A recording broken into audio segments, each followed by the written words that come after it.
बिस्मिल्लाहिर्रहमानिर्रहीम। अस्सलाम वालेकुम। कैसे हैं आप सब? दुआ है और उम्मीद है कि आप सब खैरियत से होंगे। अल्लाह ताला आप सबको अपनी ज़ुबान में रखे।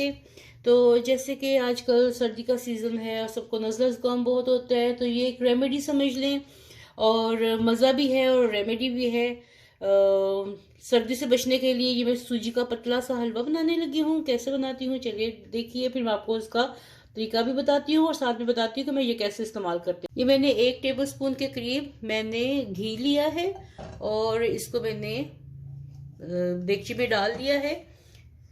ये असल में ना ये इफेक्टिव है। मेरे घर में जब भी सर्दियाँ शुरू होती हैं, तो सर्दियाँ जब भी शुरू होती है तो मेरे घर में ये ज़रूर बनता है। हर दूसरे तीसरे दिन ये हम लोग बना के तो पीते हैं।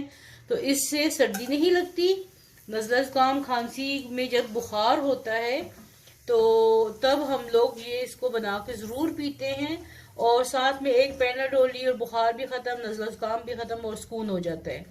तो ये घर में बना के दें सबको, खुद भी फिट रहें और घर वालों को भी फिट रखे। अल्लाह ताला सबको अपनी ज़ुबान रखे, शिफा अता फरमाए। तो ये सर्दी से बचने का बेहतरीन टोटका है। तो ये मैंने आधा कप सूजी ली है, तो इसको गोल्डन होने तक मैं भूनूंगी अब। अच्छा, मैंने सूजी आधा कप ली है और साथ में 3-4 इलायचियाँ भी ली हैं। तो इलायचियों को मैंने खोल लिया था। घी बहुत ज़्यादा नहीं डालना, देसी घी से बनाएं। देसी घी अगर नहीं है तो कोई बात नहीं, आप डालडा घी से भी बना सकते हैं, लेकिन ऑयल का इस्तेमाल बिल्कुल मत कीजिएगा। तो ये एक रेमेडी समझ लें, ये हम लोग रेमेडी के तौर पे भी यूज़ करते हैं। जब भी बुखार हो, नज़ला ज़ुकाम हो, तो ये 1 कप, जो सर्दी का बुखार होता है उसमें 1 कप भर के या 1 बाउल भर के ये मरीज को पिलाएं और साथ में 1 पैनाडोल दें, तो बुखार भी ख़त्म, नज़ला ज़ुकाम भी इंशाल्लाह उसका भी आराम आएगा। तो ये मैं मुसलसल भून रही हूँ। और जो लोग मेरे चैनल पे नए हैं, प्लीज़ वीडियो को एंड तक देखिएगा, लाइक कीजिएगा और कमेंट कीजिएगा कि आपको ये रेमेडी कैसी लगी। और सब्सक्राइब करें मेरे चैनल को, सपोर्ट करें हमें। आप ये जो सपोर्ट है हमारे लिए बहुत खुशी का बायस होती है। तो कमेंट करके ज़रूर बताइएगा कि आपको आज की वीडियो कैसी लगी। ये मैं भून रही हूँ, तो गोल्डन होने तक इसको भूनूंगी। ये देखिए, सूजी अच्छे से भून के गोल्डन हो चुकी है। और ये आधा कप सूजी थी, तो आधा कप ही मैं इसमें ये चीनी डालने लगी हूँ। और इसके साथ ही मैं इसमें डालूंगी, मैंने केतली में पानी गर्म करके रखा हुआ था, तो ये गर्म पानी है, तो ये इसमें साथ साथ थोड़ा थोड़ा करके डाल रही हूँ।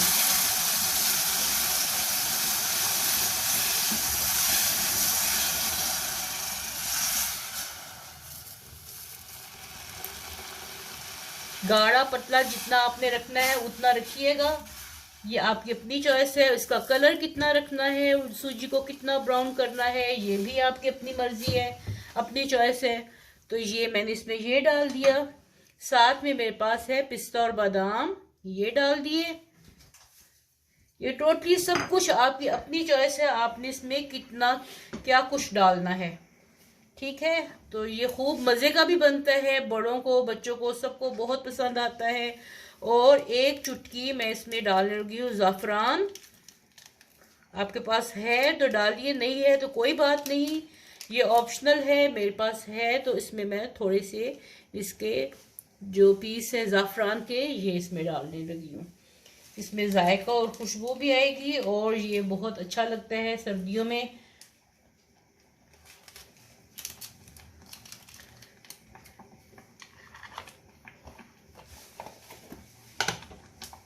गर्म पानी से डालने से एक तो इसका जायका बहुत अच्छा बनता है।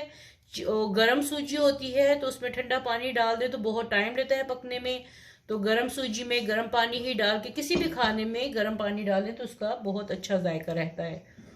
ये टोटका है, ये भी एक टिप है, ये भी आप ज़रूर ये इस्तेमाल करके देखिएगा कि गरम गरम देगची में गरम खाने में गरम पानी ही डालना है। तो चलिए फिर इसको सर्व करके दिखाती हूँ। जब ये पक जाएगा और कितना इसको गाढ़ा रखना है ये दिखाती हूँ आपको। चलिए ये हमारा पतला सा हलवा पीने वाला रेडी हो गया है। ये देखिए मैंने इसको कितना पतला बनाया है और आपकी मर्जी है, आपने अगर इससे भी ज़्यादा पतला बनाना है तो इससे भी ज़्यादा पतला बना लीजिए। ये टोटली आपकी अपनी पसंद है। तो ये जी आज का हमारा सूजी का पतला सा हलवा कह लें, या आप इसको सूजी का शीरा कह लें, सूजी का सूप कह लें, सूजी का शोरबा कह लें, जो आपको अच्छा लगता है वो कह लीजिए। ये रेडी हो गया है और बहुत मज़े का टेस्टी बना है। तो ज़रूर बनाएं, घर वालों को बना के दें, खुद भी पिएं, अपनी सेहत का ख्याल रखिए। फिर मिलते हैं ऐसी नई और मज़ेदार रेसिपी के साथ, तब तक के लिए अल्लाह हाफिज़।